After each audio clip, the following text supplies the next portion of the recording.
ဒီဗီဒီယိုမှာအိမ်အောင်ဝဲရခြင်းအကြောင်းရင်းများနဲ့အိမ်အောင်တိဆောက်ဖို့အဓိကအချက်များကိုပြောသွားမှာဖြစ်ပါတယ်။အဆုံးထိကြည့်ပေးဖို့တောင်းဆိုပါတယ်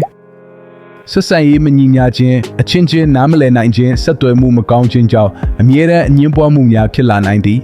။ယုံကြည်မှုပြတ်ခြင်းအပြစ်မကျေမှုသို့မဟုတ်အလွဲသုံးစားပြုမှုတွေကြောင့်ယုံကြည်မှုပြတ်သွားပြီးအိမ်အောင်ရေးကိုခိုင်မာမထားနိုင်တော့သည်။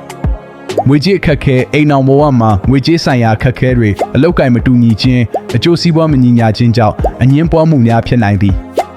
အလေးထားမကိုက်ညီခြင်းဘဝပုံစံအလေးထားယုံကြည်ချက်တွေမကိုက်ညီခြင်းကြောင့်အချင်းချင်းအစင်မပြေဖြစ်နိုင်သည်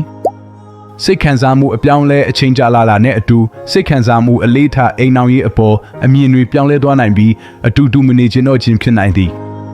အကြောင်းရင်းများနဲ့အကျိုးသက်ရောက်မှုတတိထားရန်အိမ်အောင်ဝဲခြင်းကမိသားစုအတွက်စိတ်ပိုင်းဆိုင်ရာနဲ့ငွေကြေးဆိုင်ရာအကျိုးသက်ရောက်မှုကြီးမားနိုင်သည်ကလေးများပါဝင်ပါကပုံမရှုပ်ထွေးပြီးစိတ်ပိုင်းဆိုင်ရာထိခိုက်မှုများဖြစ်နိုင်သည်အချိန်ကြာလာတာနဲ့အချင်းချင်းအမြင်မကိုက်ညီသွားခြင်းကလည်းအကြောင်းရင်းတစ်ခုဖြစ်နိုင်သည်အကျိုးသက်ရောက်မှုအိမ်အောင်တွေကွဲရခြင်းဟာတဦးချင်းစီရဲ့စိတ်ခံစားမှုမိသားစုဘဝငွေကြေးအခြေအနေအပေါ်အကျိုးသက်ရောက်မှုကြီးမားစေပါတဲ့အချင်းချင်းနားလည်မှုဆက်သွယ်မှုယုံကြည်မှုတွေကိုအခြေခံထားမှသာအိမ်အောင်ဘဝကိုခိုင်မာစေဖို့အရေးကြီးပါတယ်။ဒါဆိုအိမ်အောင်ကိုဘယ်လိုတည်ဆောက်မလဲ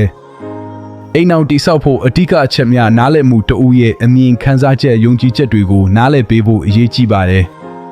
လေးစားမှုအားနည်းချက်ကိုလက်ခံပြီးအားသာချက်တွေကိုချီးကျူးပေးခြင်းကဆက်ဆံရေးကိုခိုင်မာစေပါတယ်။ပွင့်လင်းစွာဆက်သွယ်မှုပြဿနာတွေကိုငြိမ်းချမ်းစွာဖြေရှင်းနိုင်ဖို့တယောက်နဲ့တယောက်စိတ်ဖွင့်ပြောဆိုဖို့လိုအပ်ပါတယ်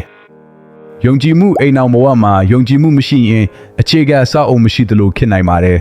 ။အတူတူစ조사မှုအိမ်အောင်ဘဝကိုပျော်ရွှင်အောင်ဖန်တီးဖို့နှစ်ဦးစလုံးစ조사ဖို့လိုပါတယ်။အိမ်အောင်တည်ဆောက်ရမှာအခြေခံချက်များနဲ့အကျိုးသက်ရောက်မှုအခက်အခဲတွေကိုရင်ဆိုင်ဖို့အမြဲတမ်းပြည့်စုံတဲ့ဖက်မရှိပါအားနည်းချက်ကိုလက်ခံဖို့လိုအပ်သည်အချိန်နဲ့အတူပြဿနာတွေပေါ်လာမဲ့အချင်းချင်းနားလည်မှုနဲ့ဆက်သွယ်မှုကအဓိကဖြစ်ရှင်းချက်ဖြစ်သည်